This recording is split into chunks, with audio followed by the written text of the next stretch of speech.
जी नाज़रीन, डॉक्टर तार नज़ीर आपसे मुखातिब है। मैं आपको अपने प्लेटफॉर्म पे खुश आमदीद कहता हूँ। नाज़रीन, आज मैं इस्तिकामत के हवाले से बात करूँगा, मुस्तकिल मजाजी की बात करूँगा और कई सारे ऐसे लोगों की बात करूँगा कि जिन्होंने ज़िंदगी में जुहद मुसलसल का रास्ता अख्तियार किया, उन्होंने इस्तिकामत का रास्ता अख्तियार किया, उन्होंने तकिया तोरिया नहीं किया, रुखसत का रास्ता नहीं अपनाया, बल्कि मुस्तकिल मजाजी के साथ, इस्तिकामत के साथ अपने मौक़िफ़, अपनी राय और अपनी बात पे अड़े रहे। इसकी सबसे बड़ी मिसाल हमारे नबी सल्लल्लाहु अलैहि वसल्लम की है। अल्लाह के नबी के सामने जब सरदारान आ गए, कुरैश मक्का आ गए, उनके बड़े बड़े जो सरदार थे वो आए और उन्होंने कहा, तीन ऑप्शन पेश की हमारे नबी अलैहिस्सलातु वस्सलाम के सामने। अगर आपने शादी करनी है, हम किसी ख़तून से, आला नस्ब की ख़तून से शादी करवा देते हैं। अगर मालो दौलत चाहिए तो हम मालो दौलत के अंबार लगा देते हैं। अगर आपको बादशाह चाहिए तो हम आपको मक्का का इलाके का बादशाह बना देते हैं।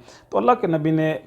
बड़े जज्बाती अंदाज में कहा, उन्होंने कहा कि आप लोग अगर मेरे एक हाथ पे सूरज रखते हैं और दूसरे हाथ पे चाँद भी रखते हैं और फिर भी मुझे कहें कि ये बात मैं करने से बाज आ जाऊँ, तो ये मुमकिन नहीं है। अल्लाह के नबी के चचा भी वहाँ पे मौजूद थे, जिन्होंने कहा था कि भतीजे ये देखो, ये मक्का के बड़े बड़े सरदार आए हैं। तो जब उन्होंने ये बात की, क्योंकि हमारे नबी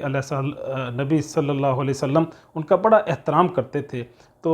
अल्लाह के नबी की आंखों में आंसू आ गए। शायद उन्होंने समझा कि मैंने अपने चचा का उस दर्जे का एहतराम नहीं किया। लेकिन जब हज़रत अबू तालब रज़ी अल्लाह अन्हा ने देखा कि उनका भतीजा गमगीन हो गया है, तो उन्होंने भी कहा कि भतीजे, तुम जो करना चाहते हो करो, मैं तेरे साथ खड़ा हूँ। और फिर वक़्त और हालात और ज़माने ने भी देखा कि उनके चचा ने, हज़रत अबू तालब रज़ी अल्लाह अन्हु ने अपने पूरे ख़ानदान के साथ, अपनी पूरी क़ुव्वत के साथ अपने इस हमारे नबी अलैहिस्सलातु वस्सलाम का साथ दिया। उसके बाद जब बात आगे चली तो मैं हज़रत इमाम हुसैन अलैहिस्सलातु वस्सलाम की बात करूँगा, क्योंकि उन्होंने भी इस्तिकामत की बेहतरीन मिसाल पेश की। वक़्त के ज़ालिम हुक्मरान के सामने टकरा गए, उसके सामने डट गए, अपनी और अपने कुंबे की, अपने ख़ानदान की, अहले बैत की जानों के नजराने तो पेश कर दिए, लेकिन अपनी बात, अपने मौक़िफ़ से पीछे नहीं हटे और उस जाबर हुक्मरान की, उस गलीज़ तरीन इंसान की, यज़ीद की बैत नहीं की। यज़ीद पे आज भी दुनिया लानत डालती है, आज भी उससे नफ़रत करती है और इमाम हुसैन को आज भी लोग दिलो जान से प्यार करते हैं। हुसैनियत एक फ़लसफ़ा, एक नज़रिया और एक फ़िक्र की शक्ल में ता क़यामत ज़िंदा रहेगी और ज़िंदा है। बात को आगे बढ़ाता हूँ कि ज़्यादा दूर ना जाएं। ये एक 50 साल या 60 साल या 100 साल की बात, 100 साल तो खैर नहीं, 50 साल की बात होगी कि सैयद कुतुब, मिस्र के बहुत बड़े आलिम दीन थे, उनको जब फांसी देने का फ़ैसला किया गया तो उन्हें भी कहा गया कि अपनी बात से हट जाओ या अपने मौक़िफ़ को बदल लो। लेकिन उन्होंने भी फांसी के फंदे पे झूलना तो पसंद कर लिया, लेकिन अपनी बात से नहीं हटे। अपने मौक़िफ़ पे ज़िंदगी के आखिरी लम्हे तक वो कायम रहे। यूँ ही हम देखते हैं, इस्तिकामत की जब बात करें तो सैयद मदूदी रहमतुल्लाह अलैह की मैं बात करूँगा कि उन्हें भी एक वक़्त में पाकिस्तान की अदलिया ने फांसी की सज़ा दे दी थी, तो उन्होंने अपील करने से भी इनकार कर दिया था कि मैं अपील नहीं करूँगा, ना अपने मौक़िफ़ से हटूँगा, ना अपनी बात से पीछे हटूँगा। तो इसी तरह दुनिया के और कई सारे ऐसे गुमनाम सिपाही हैं जो जब बात करते हैं किसी मौक़िफ़ पे, किसी बात पे, अगर इस्तिकामत का रास्ता अख्तियार करते हैं तो बड़ी क़ुव्वत के साथ, बड़ी जुर्रत के साथ अपनी मौक़िफ़ पे डट जाते हैं, फिर पीछे नहीं हटते। इसी का नज़ारा हमने 2-3 माह पहले भी किया कि जब शहबाज़ गिल को गिरफ़्तार करने की कोशिश की गई तो उसने कहा था कि मैं हुसैनी हूँ और मैं हुसैनियत का मज़ारा करूँगा और मैं इस्तिकामत का मज़ारा करूँगा। दूसरी बात उसने की कि मैंने ये बात जो की है, मैंने सोच समझ के की है और अपनी मौक़िफ़ और अपनी राय से पीछे नहीं हटूँगा। यूँ ही बात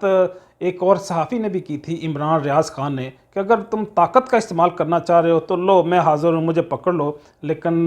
तुम ताकत से भी मेरी बात को, मेरे मौक़िफ़ को और मेरी राय को नहीं बदल सकोगे। वक़्त और हालात ने भी देखा कि उनकी राय नहीं बदली। जो बात करने वाली है वो ये है कि ठीक है, इस्लाम के अंदर रुखसत का भी रास्ता एक मौजूद है, लेकिन इस्तिकामत की अपनी एक खूबसूरती है। اس کی اپنی ایک عظمت اور فضیلت ہے۔ تو آج جو پاکستان کے حالات چل رہے ہیں اس کے اندر بھی کئی سارے ایسے جرنلسٹ ہیں، دانشور ہیں، رائٹرز ہیں جنہیں میں سلام عقیدت پیش کرتا ہوں۔ میں ان لوگوں کو نہیں جانتا اور یہ بڑا عجیب سا لگتا ہے کہ کسی شخصیت کا یا کچھ شخصیات کا آپ اپنے ولاگ میں ذکر کریں، لیکن میرا دل کرتا ہے اور یہ میں اپنے شوق سے ان لوگوں کے آج نام بھی لینا چاہوں گا کہ جب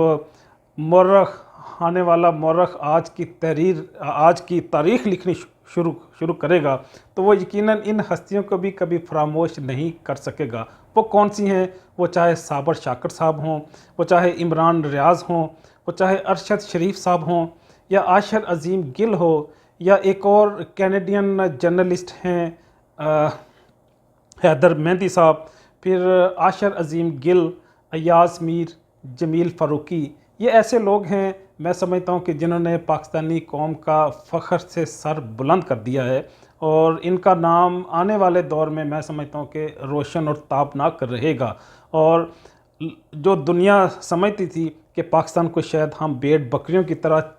چلا سکتے ہیں، تو ان لوگوں نے ہمیں شرمندگی سے بچا لیا اور ہمیں دنیا میں عزت کا مقام دیا ہے، اور اس کے لیے میں انہیں خراج عقیدت پیش کرتا ہوں۔ اس کے ساتھ ساتھ میں پاکستان کی سول اسٹیبلشمنٹ کو، پاکستان کی ملٹری اسٹیبلشمنٹ کو، پاکستان کے مقتدر اداروں کو ایک اور پیغام دینا چاہوں گا کہ ٹھیک ہے، آپ کے پاس طاقت ہے، آپ کے پاس قوت ہے، آپ کے پاس حکومت ہے، آپ عدلیہ کو بھی کنٹرول کرتے ہیں، آپ کے پاس سائفر بھی آتے ہیں، آپ رجیم کو چینج بھی کر دیتے ہیں، آپ عمران خان کے سامنے 3 آپشن بھی پیش کر دیتے ہیں، آپ آدھی رات کو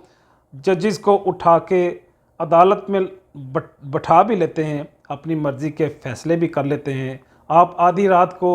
شہباز گل کو، پروفیسر ڈاکٹر شہباز گل کو اٹھا کے لے جاتے ہیں، اس پہ تشدد بھی کرتے ہیں، آنکھوں پہ پٹی باندھ کے اس کو الٹا بھی لٹکاتے ہیں، ایک استاد کی توہین کرتے ہیں، لیکن پھر بھی آپ کے ان ہتھ کنڈوں سے کبھی سچائی چھپے گی نہیں،